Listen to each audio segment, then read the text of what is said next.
7 minutos, TN en la guerra, ¿no? En Medio Oriente, en una zona muy delicada, muy conflictiva para poder cubrir periodísticamente, porque estamos en el corazón geográfico de donde opera Hezbollah. Estamos en Beirut. Ahí está, en la ciudad de Sidón, al norte de Beirut, nuestro compañero Alan Ferraro. Contanos, Alan, exactamente dónde estás.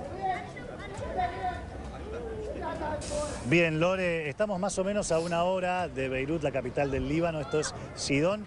Una pequeña corrección, esto ya es la puerta de la región sur del Líbano. Perdón. Es decir, estamos ya entrando en la zona más caliente del conflicto en la República del Líbano. Y van a ver a mis espaldas ustedes un antiguo palacio de justicia donde actualmente funciona un centro de refugiados, y aquí está el doctor Hamed, que nos recibe gentilmente aquí en esta sede donde en medio del conflicto están recibiendo a personas desplazadas. Doctor Hamed, buen día, lo saludamos, él habla español también, así que vamos a poder comunicarnos bien. Quisiera preguntarle, ¿desde cuándo están asistiendo a personas desplazadas aquí con la Fundación? Primero, buenas tardes para ustedes, para todo lo que nos están mirando y escuchando. Ustedes están en la ciudad de Saida, es el capital del sur del Líbano. Estamos recibiendo gente desde un mes. Hace un mes empezamos a trabajar y recibiendo en este lugar del ex Palacio de la Injusticia de la ciudad de Saida. ¿De la injusticia? De la injusticia, claro. Porque en el Líbano no hay justicia que se presenta a vivir como lugar de refugiados, que tiene las condiciones pésimas, pero que la gente está viviendo porque tienen su voluntad y tampoco no tienen otra opción. Cuando no tengas la persona una opción para vivir o ir a otro sitio y te encuentras tú mismo bloqueado por el enemigo, entonces significa que tiene que aceptar las pésimas condiciones y vivir con la lluvia, con todo. Ahora, la gente que están recibiendo ustedes aquí, ¿de dónde viene exactamente? ¿Viene del sur del Líbano? Digo, para que se entienda ante nuestra audiencia, la zona sur del país es la más complicada, donde hubo bombardeos, donde sigue habiendo acciones bélicas. ¿Esta gente es la que vivía en esas aldeas del sur? Esta gente, los que están aquí, llegaron del sur de los primeros días de la invasión, donde cuando los enemigos israelitas dejaron a la gente que abandonan sus lugares. Y la mayoría de aquí, sus casas ya no existen. Entonces, el problema no es ahora. El problema después de la guerra, ¿a dónde van a ir? Es un nuevo demográfico quizás se va a cambiar en las ciudades del Líbano. Toda esta gente son del sur del Líbano, de las ciudades destruidas o lo que queda algo para vivir. Pero por el momento todos están aquí hace un mes. Le propongo, doctor Hamed, ingresar a este Palacio de Justicia, lo hacemos en vivo para mostrarles un poco cómo es que están asistiendo. ¿A cuántas personas más o menos, me dijo? Aquí tenemos, en la noche tenemos alrededor de 450 y en la noche 500 personas, porque hay mucha gente, la dejamos... Sí. Mira. Le dejamos la gente para dormir aquí en el patio, al otro día se van a vivir en sus carros. Claro, o sea, tienen más gente a la noche que viene a dormir acá en este mismo espacio y durante el día se van. Durante el día se van a ver buscando algo para trabajar o no pueden vivir porque se quedan juntos porque tienen que tener el tratamiento de ellos para que puedan vivir, porque si no, imagínate, una persona viviendo en el cuarto 24 horas sin comunicarte con nadie, se vuelve loco. Recién usted me contaba... Es como una presión con mínimas condiciones que la gente puede vivir. Totalmente, es por lo menos tener un techo. Por lo menos lo único que hay un techo, aunque hay huecos y hay una filtración de agua, pero que sigue la gente resistiendo, tal como resiste el Líbano para que pueda aguantar esta crisis. Mirá, mientras vamos caminando les vamos a mostrar cómo están preparando las viandas para repartirle a la gente. Ya empezaron. Ahora es el tiempo del almuerzo. Ya ¿Qué tipo de comida tiene? Así hay una compañía, por ejemplo, una asociación de CA, nos preparan y nos mandan para repartir el almuerzo. ¿Les alcanza la cantidad de comida para la cantidad de gente? A veces no alcanza, tenemos que comunicar con otras asociaciones para decir, porque una asociación dice que voy a mandar, tengo mi capacidad para 200 personas. Y después, ¿cómo vamos a hacer? No podemos repartir 200 personas. Tenemos que esperar hasta que alguien nos manda otro para 250 más. Y ahí pueden repartir. Ahí podemos repartir. Acá estamos viendo lo que es la ración de comida en tiempos de guerra desde este centro de refugiados. Pollo. Es pollo con garbanzo. Pollo con garbanzo, dame una cuchara. Pollo con garbanzo y alguna cosa como se llama, una comida magrebí. Claro, sería similar a un guiso, pero ni siquiera con salsa, digo, la explicación para que nos entienda la audiencia en Latinoamérica. Como tú dices, esa la gente es lo que puede comer. Hay una comida peor que esta, pero esa comida es ligera. Proteica, por lo menos un poco proteína, un poco garbanzo. Mirá esta imagen, la cantidad de gente que se va volcando acá en la mesa. Claro. No es que se arma una fila, Lore, sino que enseguida cuando detectaron que empezaron a repartir y todos vienen para asegurarse su ración de comida. Claro. Porque pasa esto que decía el doctor Hamed recién, ¿no? A veces alcanza para todos y a veces no alcanza.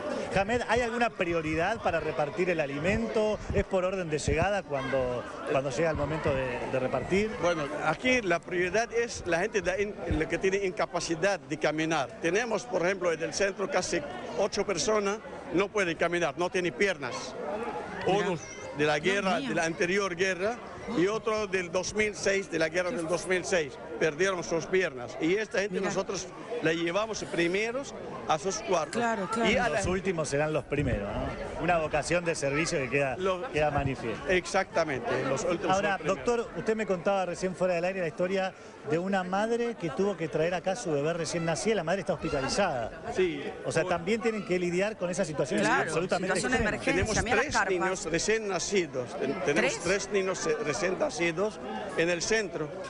Llegaron. Y ahora tenemos una niña chiquita, no tiene meses, su madre no tiene esposo y la madre se fue al hospital, mandamos al hospital, subió la temperatura, entonces nos dio la niña. Claro, para que la tengan en guarda. Nosotros estamos cuidando a la niña y los voluntarios, los que están trabajando. Gracias a Dios hay mujeres. Qué duro esto, ¿no? Atravesar la situación de la guerra. Sí. La madre hospitalizada y la nena al cuidado de extraños, ¿no? Extraños, de unos voluntarios. Y quizás cuando no podemos le vamos a dar a otra persona para que cuida. Claro. Porque no tenemos esta capacidad de poder atender a una niña recién nacida, cambiarla, hacerla, las necesidades, etc. Pero es el tema humanitario, yo creo.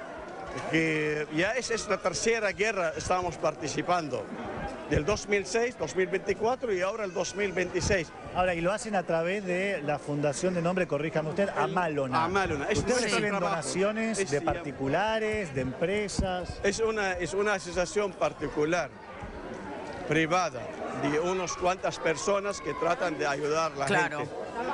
Nada más. ¿Cómo la gente que está viéndonos puede de repente, si quiere, contribuir a la distancia enviando dinero? ¿Cómo puede hacer? Nosotros el tema del dinero quizás pueden mandar por Wish Money o Western Union. La gente viene, generalmente ayuda en dinero viene en directa. La única que mandan la gente, nosotros no queremos dinero, lo único que queremos ropas, sábanas, matraz. Claro, porque hay gente que de un momento a otro tuvo que dejar la casa con lo puesto. La gente, todos vinieron sin nada. La gente no tenía capacidad. Yo le pregunto a la gente, pero por favor, ¿por qué no trajiste por lo menos tu almohada? Alguna cosa, cepillo de dientes. Claro. La gente salieron como así, como zombies. Corriendo, no saben dónde está la carretera para irme. Y se fueron, no trajeron nada. Hay gente que llegaron sin dinero, dejaron su oro, sus recuerdos, no trajeron nada. Vienen aquí llorando todos los días, no pueden ir porque no podemos dejarlos pasar la fuente. Entonces, porque nosotros estamos responsables a cada refugiado aquí y nosotros no podemos dejarlos salir y tenemos que saber dónde está, a dónde fue, porque después lo van a decir qué pasó con la persona. Y aquí hay peligro, sí. Si te encuentras en un lugar peligro y los drones quieren matar a una persona, quizás tú mueres por casualidad. Claro, pasa eso. Le quiero comentar a Lore, que está conduciendo desde el piso en Argentina, y también a la gente que nos ve, que es normal escuchar el ruido de los drones sobrevolando tanto la zona sur del país como también la capital. Y mira, mientras tanto quiero caminar un poco y mostrarles, ¿no? ¿En qué consiste el trabajo? Contanos. Los voluntarios están trabajando 24 horas están metiendo los nombres nuevos que entran, qué medicamentos pues necesitan, qué cosa, porque toda la gente vinieron con medicina y se acabó. Y toda la mayoría que tenemos son las marcas amarillas? Azúcar alta, colesterol alto. Mira. A ver, por ejemplo, acá obviamente está escrito en árabe, pero lo amarillo, ¿qué significa? ¿Cómo? El color amarillo, pregunta. El color amarillo recibió su ayuda y está registrado. Ok, y el rojo es el que tiene que registrar. El rojo siguen entrando y esperando. También aquí, no solo, tenemos que comparar con la red social que está aquí, con las otras con la gente, la red donde están todas las, entran los ayudas. Entonces, le miran si este hombre está registrado en otro, porque también puede ser gente que se haya movido del lugar. Medicamento. Claro, y también debe pasar eso, donde acá no tienen un medicamento, pero en otro lugar sí, entonces logran que se lo acerquen. Mira ahora cómo están registrando medicamentos, lo que él necesita. ¿Qué necesita? Él, por ejemplo, toma Interresto, medicamento para el corazón o algo, todos tenemos que registrarlo, pero eso lleva tiempo, eso no es un momento al otro y ya estamos terminando. Y también por cada carpa, porque carpa 1. A ver, ¿qué hay en las carpas? ¿Podemos ver? Carpa 2. Mirá. ¿Cuántas personas? 4. Ahí deben estar los bebés, 2, ¿no? Hay 6 personas. Mirá. Claro, a ver. Y así le registramos. Voy a explicarte una cosa, Lore, y ahora igual le vamos a preguntar a Hamed. A veces nos piden por una cuestión de preservar la dignidad humana, no mostrar, porque hay gente que no quiere ser mostrada o eventualmente... pero hay cosas que sí podemos mostrar, obviamente pidiendo el permiso para respetar el momento delicado que atraviesan. Doctor Hamed, a ver, acá estamos viendo algunas de las carpas. Usted me dice qué podemos mostrar, qué no podemos mostrar, pero queremos de alguna manera, en la medida de lo posible, transmitir cómo es estar conviviendo en un centro de refugiados. Ahí está preguntando el doctor Hamed a un grupo de mujeres si es que acaso podemos mostrar. La niña que su madre la dejó y se fue al hospital, le enviamos al hospital porque tiene temperatura alta. Entonces la dejamos con una señora voluntaria, porque los voluntarios querían repartir la comida. Está con temperatura. Mientras tanto, esta niña es una niña, cuidando a una niña. ¿Cuántos años tiene? Ella. ¿Qué más, hombre? 13 años. Mi amor. 13 años, y te digo que ya la ves y aparenta una edad mayor, como que te fuerza la situación a madurar. Sí, claro, ese es el tema, porque las hormonas de las mujeres se cambian completamente entre el miedo, entre la falta de proteína, la falta de comida, también todo se cambia. El miedo, más que todo el miedo.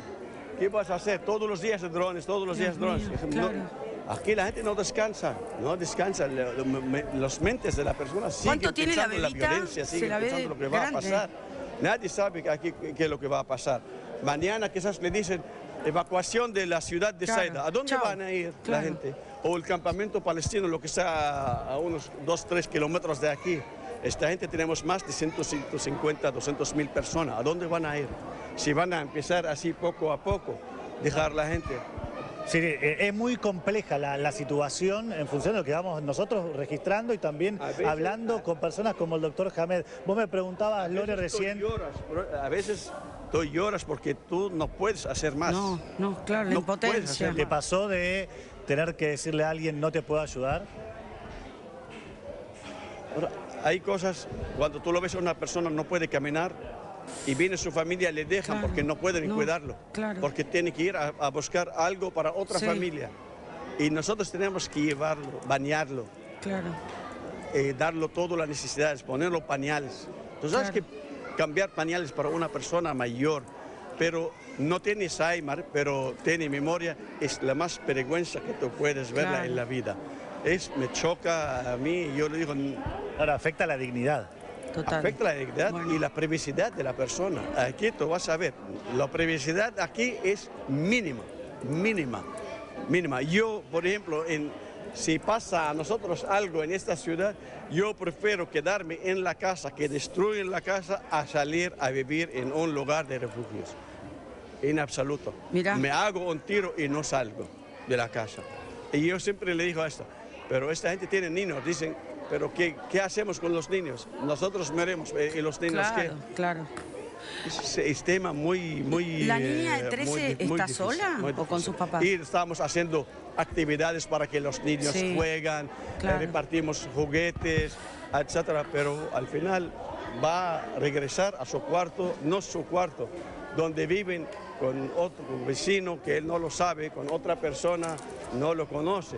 Ahora, por ejemplo, me pregunta Lorena desde el piso, esta niña de 13 años que está con su familia y ahora está al cuidado de la Está nena. solita. Ella vino con su madre y su padre no está, no saben dónde está. No saben.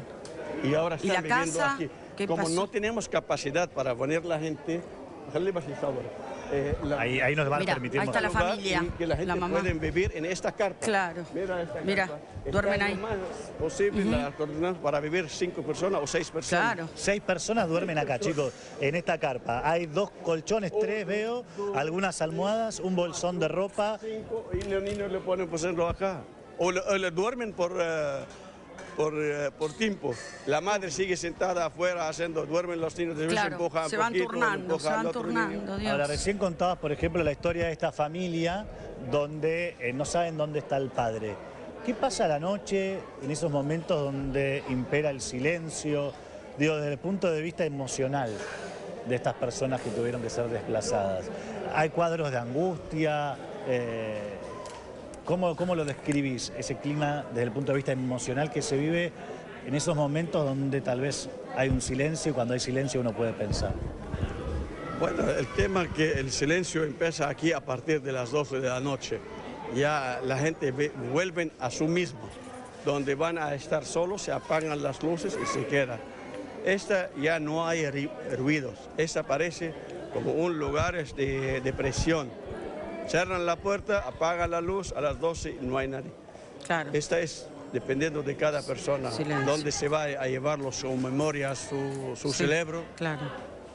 Lloran. Mucha gente escuchamos por la noche unas carpas o unos cuartos, están llorando. Tú entras, tú hablas con ellos están desconectadas. Llorando aquí.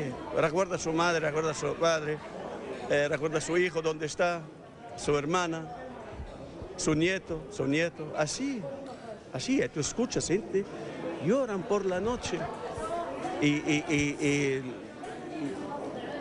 ¿cómo se llama? Quejan por el momento lo que están viviendo de nuevo en ese refugio o en cualquier otro refugio, porque el 2024 acabamos de terminar. Nosotros cada año, año y medio tenemos una guerra. Ya que nosotros ya estamos cansados. La gente está cansada. ¿Cuántos voluntarios, cuántos voluntad tú crees que la gente puede resistir? ¿Hasta cuándo tú vas a seguir resistiendo? Yo le voy a la verdad. Yo le digo a los israelitas, no descansan, no descansan, pegando. No duermen, no tienen sueño ellos también. Nosotros tenemos sueño, vivir bien. Claro. Y con toda nuestra gente alrededor. Pero esta gente, párate de agresividad, Claro. un poco, pero que no puedes seguir fabricando una sociedad de agresión. Agresión va a seguir naciendo agresiones. ¿Cómo vamos a ir a un proceso de la paz? Si nosotros siempre, yo quiero tu terreno, no es que yo que la resistencia tiró 6 colletas allá y esa le hizo la guerra. Ellos dicen que nosotros tenemos esta tierra hasta Arabia Saudita. Sí. Pero ¿cómo vas a sentir con esta gente, Claro. con este enemigo? Bueno, fíjense, Tiene que ¿no? tener Ahí están otro palpando diálogo, otro el diálogo conflicto, diferente. el conflicto latente, ¿no? Sí. Nos sirve estar acá en el Líbano Sí. para aportar esta mirada también, Sí. Y ser una ventana Tal de cual. este conflicto que se vive de una manera secundaria a lo que vemos, por ejemplo, que sucede en Irán. Pero es Claro, el conflicto claro. de siempre, y como decía él, es el estado de guerra casi permanente. Termina una y al año, 2 años otra vez. Claro. No es la primera vez que este Palacio de Justicia, o de Injusticia, como decía el doctor Hamed, oficia como centro de refugiados, Lore. Tal cual. Alan, vos no sabés la cantidad de gente que me está escribiendo. Gente que está dispuesta a viajar, que quieren ser voluntarios de esta ONG Amalona, y dicen, dame el celular de Alan para ir. Digo, no, espera que le vamos a preguntar a Alan para que le preguntes a Hamed los voluntarios, porque seguramente que necesitan más recursos humanos, más abrazos para esa bebita, que la tuvo que dejar su mamá porque tuvo que ser hospitalizada. Muchas personas que dicen, yo estoy dispuesto a ir y ayudar. ¿Cómo se pueden sumar los voluntarios? Bien, le transmito aquí al doctor. ¿Cómo puede...? Hay mucha gente que está viendo ahora mismo esta transmisión y hay mucha gente que quisiera participar como voluntario. ¿Ustedes están recibiendo gente de otros países de repente para que colaboren como voluntarios? ¿Es posible eso? ¿Cómo puede hacer la gente para contactarse con ustedes? Es a través del Facebook, Instagram, sí, hay gente. Facebook e Instagram de la Ahora ONG. lo vamos a... La organización se llama Amalona. Amalona. Vaya tranquilo a preguntar. Simply el Instagram, el Facebook, de Amalona. Ahí lo va a averiguar, así lo decimos precisamente. Acá entiendan ustedes que inclusive se habla árabe, se habla francés, y se habla también inglés. Por ende, mirá los ojazos que tiene esta bebé, hermosa, que las pestañas, lo que no le va a faltar acá es amor a esa bebé. Se despertó, no sabe nada de la guerra, nació en la guerra del 2000. El año pasado, por ejemplo, o ahora, no sé, hace unos meses. Y mira, se abre sus ojos a los sonidos de los drones, sus oídos para que escuche los drones. ¿Qué escucha? Esta niña no escucha música desde recién nacida. Imagínate, ¿qué va a pasar con esa niña a lo más tiempo? Escucha solamente bombardeando, escucha totalmente en los aviones, pero no te das cuenta qué psicológica, qué son ciudades, qué gente estamos, ¿cómo se llama? ¿Qué estamos creando? ¿Qué generación estamos creando?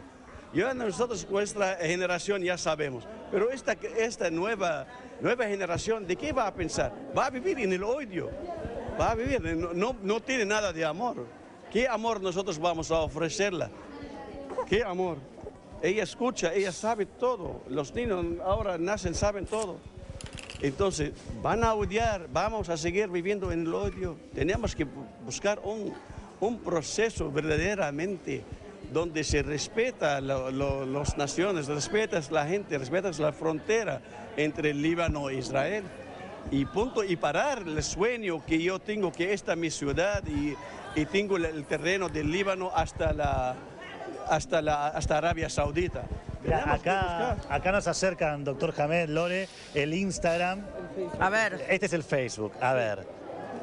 Claro, está en árabe. Bueno. A ver, fíjense, mira, Mati. Ahora le vamos a mostrar a Mati, nuestro camarógrafo. Mira, acá tengo en la mano el celular. Fíjense en el logo, este es el Facebook. La fundación es Amalona. Sí. Ahí a ver si se puede abrir la foto. Esta es la imagen. Bien, para que quienes les interesa. Para que, bueno, puedan identificarla. Ven, y acá está la web. Miren cómo se escribe amalona.org. Sí. Tiene un A3, malona.org, es la web de esta organización, esta ONG, para aquellos que quieran, bueno, de alguna manera colaborar a partir de no debe esta ser fácil recorrida que estamos haciendo, también puedan hacerlo. Y acá tenemos el Instagram. Sí. Ahí está, mira. En Instagram también están. A ver si puedo poner la traducción. Ahí está, fíjense. Acá está, acá arriba, estoy señalando con el dedo. Bien. Esa es la cuenta exacta. Amalona. Sí. Amalona es la cuenta de Instagram para aquellos que quieran, bueno, contactarse y a través de Western Union, por ejemplo, pueden enviar algún tipo de ayuda. Gracias, Bueno, ahí está. Alan, la verdad que vamos a mostrarte una señora que tiene 88 años. A ver, una mujer de 82 años, un trágico. Decime. Hay una señora que tenemos acá de la ciudad de Tir. Tiene 88 años. Tir sería Tiro, que queda al sur. Tir, en el sur, sí. Sí, una zona muy complicada inclusive. Muy complicada. Entonces la trajeron, ella no puede caminar, pero nosotros tenemos que cuidarla y verla. Claro, Por favor, entra aquí para abrir. Entonces, habla toda su vida de la guerra. Tiene 88 años y nosotros, ¿qué va a hacer esta criatura? 88 o 90 años con una criatura que tiene un año. Mira. ¿Podemos pasar? Permiso, ¿eh? Ahí estamos ingresando. Bueno, fíjense, acá está la señora. Estas son las caras más duras, te digo, de la guerra, ¿eh? Definitivamente. Totalmente. Yo miro a esa señora como mi madre. Mi madre murió a los 78 años, pero ella exactamente mi madre. Y yo siempre vengo, lo quito la lágrima porque empieza a llorar y trata de pasar un mensaje que hasta cuándo. Sí. ¿Hasta cuándo vamos a seguir viviendo? Desde ella nació, hace 88 años hasta ahora sigue. Sí, claro. ¿Cómo va a creer? ¿Quién va a cambiar esa señora? Nosotros lo cargamos, le dijimos al voluntario, cárgala, llévala al baño, tráela. Hay condiciones. Claro, no tiene movilidad, está ahí tirado. Está viviendo. Sí, se siente el olor a humedad de las filtraciones de agua. Esta gente tienen casas en el sur, palacios, para ellos. Vienen a vivir aquí en esas condiciones. ¿Dónde está el Estado? ¿Dónde está nada? Esta guerra no ha llegado ayuda como el 2024. El 2024 sentimos que había mucho más ayuda de la Unión Europea, de los países árabes, de Estados Unidos, de todo el mundo. Ahora no, casi cero, te lo voy a decirte. Todo lo que están viviendo. Sí. La gente está comiendo o comida sobra, fíjate, comida sobra, o enlatados sobra, no tienen mercado para vender y gracias que esta gente al final nos traigan para que nosotros podamos repartir. Pero que esa no es una fundación, esta gente lo hacen hoy, pero si la guerra va a empezar, si queda más de 3, 4, 5 meses, yo creo que nadie puede resistir. Ni nosotros, ni con nuestro dinero propio y nuestros amigos no lo van a resistir. Porque nosotros no tenemos nada que ver con esta guerra. Nuestro trabajo es humanitario, pero cuando ya tú termina tu posibilidad de dar, ya te quedas ¿qué? Todo tiene que rendir. ¿Te pasó en algún momento en lo que va de este conflicto o de otras crisis que viene gente a pedir ayuda y no tenés que darle y le tenés que decir no hay lugar? ¿O los recibís igual y si ahora te toca comer a vos, después le tocará a otro? Los primeros días nos pasó nos dijeron que aquí solamente la capacidad de 250 personas. Vino la municipalidad, 250 personas, no puedes recibir más. Después empiezan, pero hay gente en la calle, no podemos dejarla, entra. Hicimos que la gente que un poquito aguantan, subimos hasta 450 personas. Pero ya ahora no, ahora sí, viene alguien para dormir, le dijimos ya no hay. Ya no hay sitio, como un lugar. Y claro. es la mujer, yo vi una mujer con 4 niños, con su papá y sus abuelos.